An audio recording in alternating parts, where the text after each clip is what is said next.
Adobe Premiere প্রোতে এই ধরনের glow text effect কীভাবে তৈরি করতে পারি সেটাই আমরা খুব সহজেই দেখার চেষ্টা করি। Okay, first of all Adobe Premiere Pro open করে দেন এখান থেকে একটা ইমেজ ইম্পোর্ট করি। আই থিঙ্ক আমি এই ইমেজটা ইম্পোর্ট করে নিলাম। দেন এখান থেকে আমরা টেক্সট লিখে দিই। এই ইমেজটাকে ফ্রেম সাইজের সাথে সেট করে নিই, right click, set to frame size. Then হচ্ছে এখান থেকে টেক্সট লিখে দেই, প্রিমিয়ার না দিই, এটাকে সেন্টার অ্যালাইনমেন্ট করে দেই, রেগুলার থেকে বোল্ড করে দেই সেন্টার অ্যালাইনমেন্ট, এবং এখান থেকে ক্যারেক্টারে গিয়ে এখান থেকে এটা মিডলে করে দিই, এটাকে একটু বড় করি। দেন এই টেক্সট লেয়ারটাকে ডুপ্লিকেট করি, অল্ট প্রেস করে যদি নিচের দিকে নেই তাহলে আর একটা কপি হয়ে যাবে। নিচের লেয়ারটাকে সিলেক্ট করে এখান থেকে ইফেক্টস অ্যান্ড কন্ট্রোলে গিয়ে সার্চ করবো গাউসিয়ান ব্লার ইফেক্টটাকে নিচের লেয়ারে বসাই দিই। দেন এখান থেকে ব্লারিনেস অ্যারাউন্ড 500 করে দিই।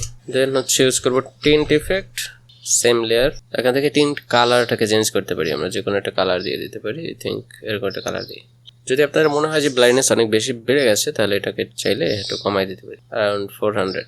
নিচের যে লেয়ারটা আছে এটাকে আবার ডুপ্লিকেট করবো, অল প্রেস করে নিচে নিয়ে আসবো এবং এখান থেকে অপাসিটি কমাই দিই। আই থিঙ্ক অপাসিটি কমাই দিই এবং ওকে অপাসিটি নয়, এখান থেকে এটার গাউসিয়ান ব্লারনেস কমাই দিই। তো আজকে পর্যন্ত, দেখা হবে পরবর্তী কোনো ভিডিওতে। সবাই ভালো থাকবেন। Thank you so much, stay with us.